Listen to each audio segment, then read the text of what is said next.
Баршаңызға қайырлы күн. Сіздерге бүгін құрамы өте ерекше, дәмді болып шығатын мантының рецептімен бөлісемін. Ең алдымен мен етімді ет тартқыштан өткізіп алдым.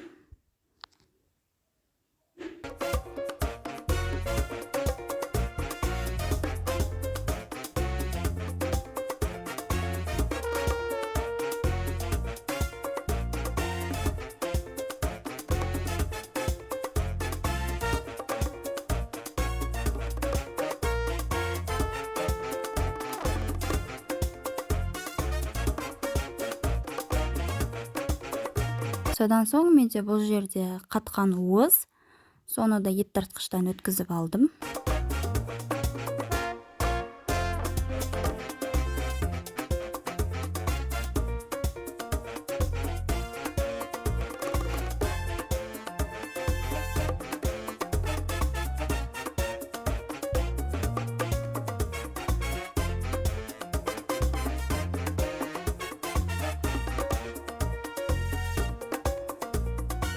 Осы тартылған уызымызды жаңағы тартылған еттің үстіне қосып саламыз.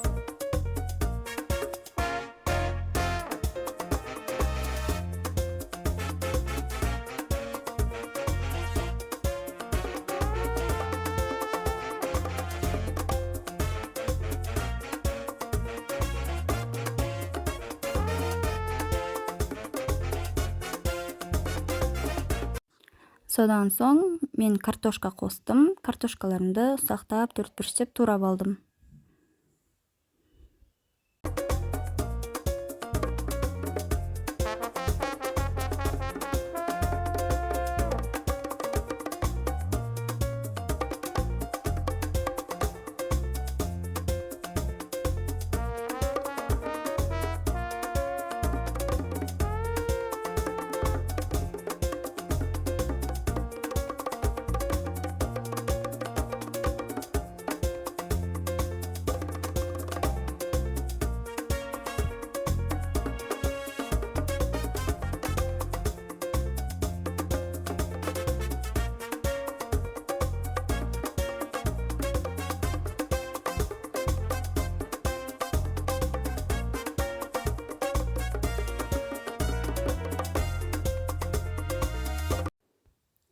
Осы туралған картошкаларымызды жаңағы тартылған еттің үстіне қосып саламыз.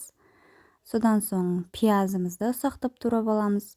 Менде бұл жерде 2 үлкен пияз және 2 кішкентай пияз кетті. Пиязымыз неғұрлым көп болса, мантыға соғұрлым жақсы дәм беретін болады.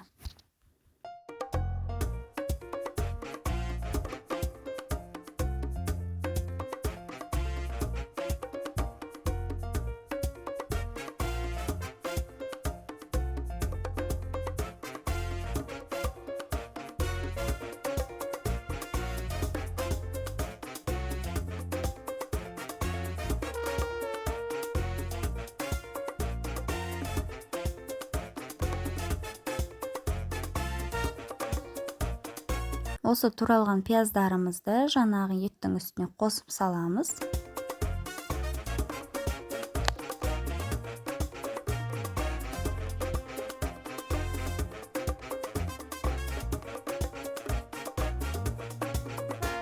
Татымына қарай тұз саламыз.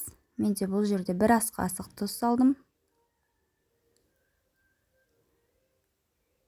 Ұнтақталған қара бұрыш салдым.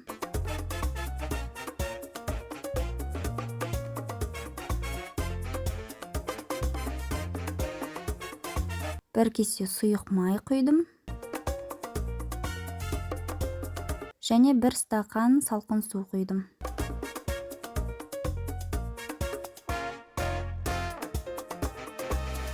Осының барлығын енді жақсылап тұрып араластырып аламыз.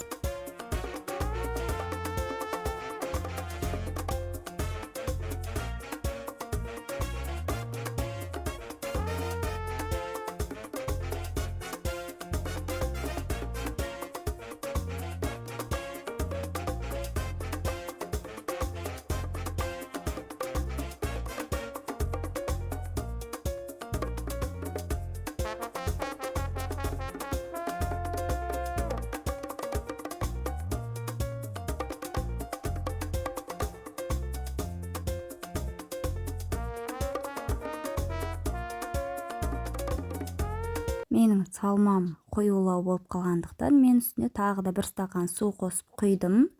Сонда менің салмам осындай болып сулы болып шықты. Алдын ала елеген қамырымды мен осылай 4 бөлікке бөліп алдым.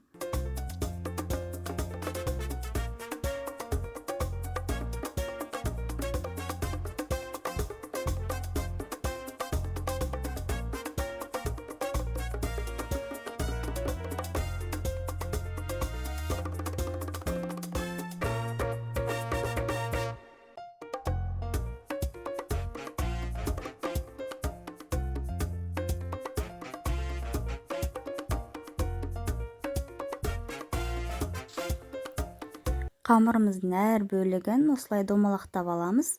Содан соң әр бөлігін жұп-жұқа етіп жайып аламыз.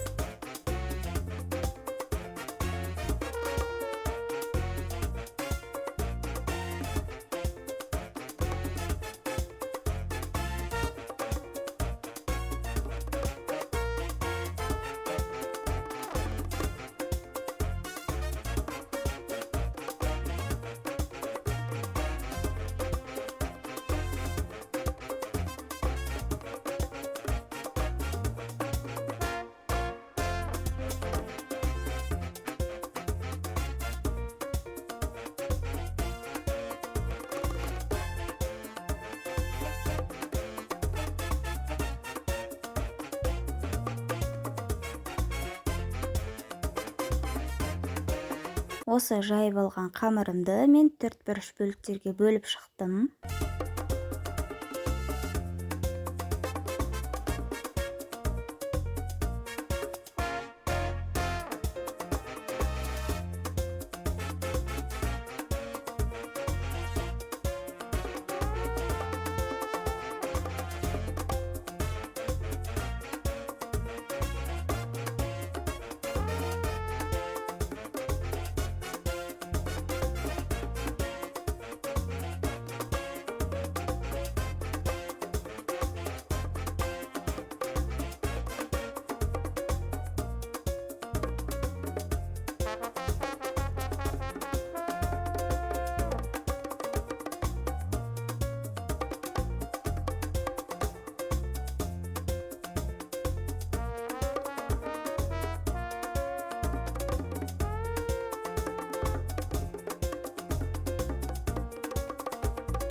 Әрбір бөлігіне осылай салмасын салып шықтым.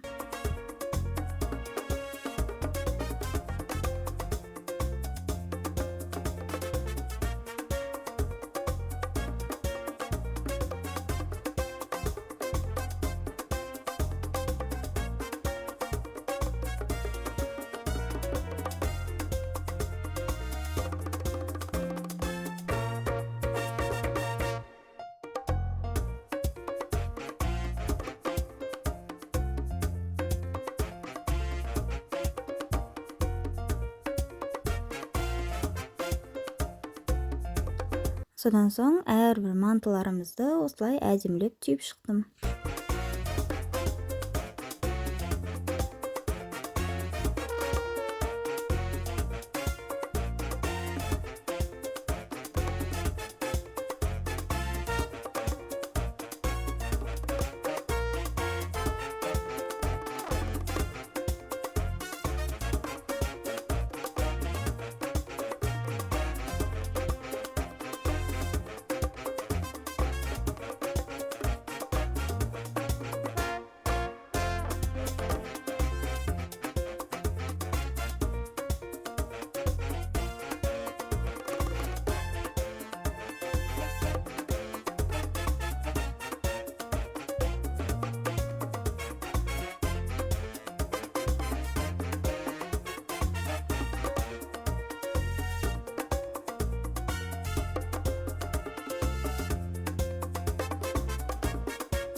Барлық мантыларымды түйіп болған соң, осылай мантоваркамның листін майлап, барлық мантыларымды осылай тізіп салып шықтым.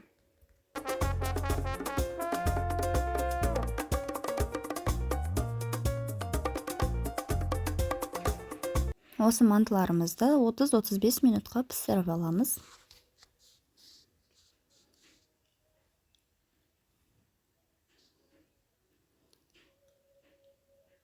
Менің мантыларым жабыспай, жарылмай әдемі болып пісті. Видео ұнаса, лайк басып кетіңіздер.